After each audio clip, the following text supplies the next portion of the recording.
รนะลูกข่าวเฟซบุ๊กเอาเลยเป็นไรลูกเป็นกี่เดือนแล้ว5-6 ปีเดี๋ยวจัดม้วนเดียวจบเลย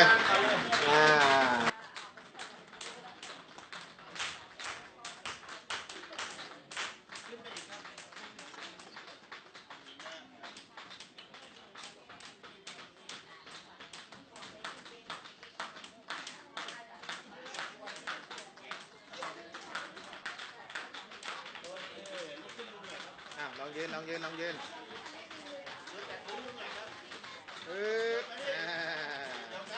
กี่ปีเป็นมากี่ปี2 ปีครับ2 ปีเป็นแรงงานครับ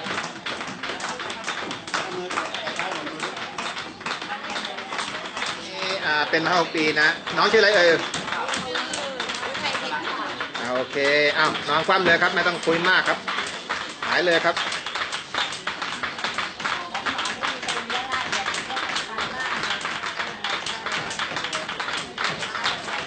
เข้าเลยมานี้เลยที่หลังดูเลขค่าก่อนบอกบ้างแหละนั่นแหละมาคอยเลยค่ะ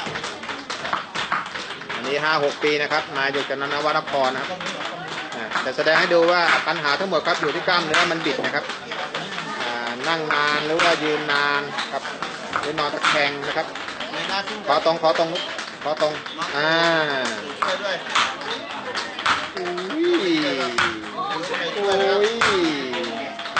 อันนั้นเอียงไปทางด้านขวา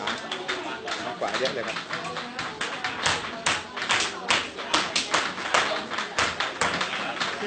ขึ้นคืบนึง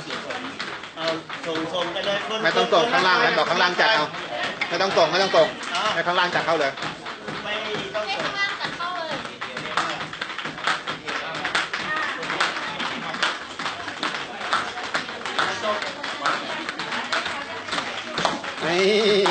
ลุกขึ้นดูใหม่สิลูกขึ้นดูใหม่ได้แล้วมันแข็งแรงหน่อยแบบคนหายน่ะดูสิทำมือแตะพื้นมือใหม่เลยครับลองก้มใหม่ไม่ถึงรถอีก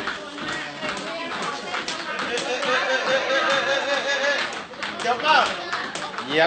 บจบไหมสับหน้าแข้งหน่อยสับหน้าแข้ง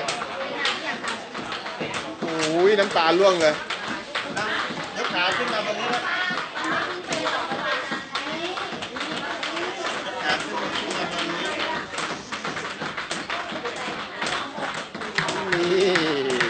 ดูหน้าลุกขึ้นมาบนนี้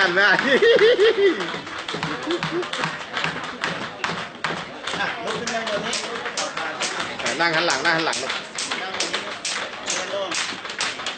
ยกมือขึ้นสุดเลยดูประกบกัน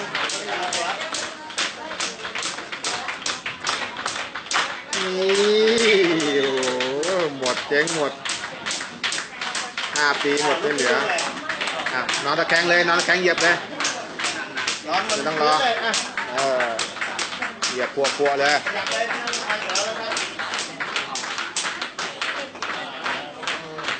เอาม้วนเดียวจบไปเลยครับโอ้ย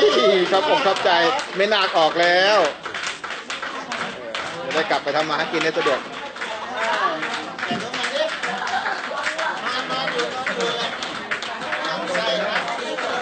นี่ข้างนึงเร็วหายแบบงงครับหายแบบงงอะไรว่ามาแป๊บเดียวหายหมดแล้วนี่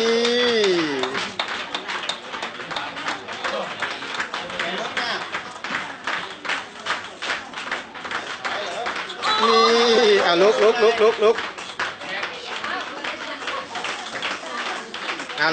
้มดูดิก้มไหมจบไหมงงไหม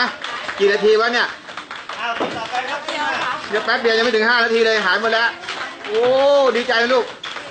เบอร์โทร83018773ค่ะไปคุยกันว่าเองแล้วกันครับไป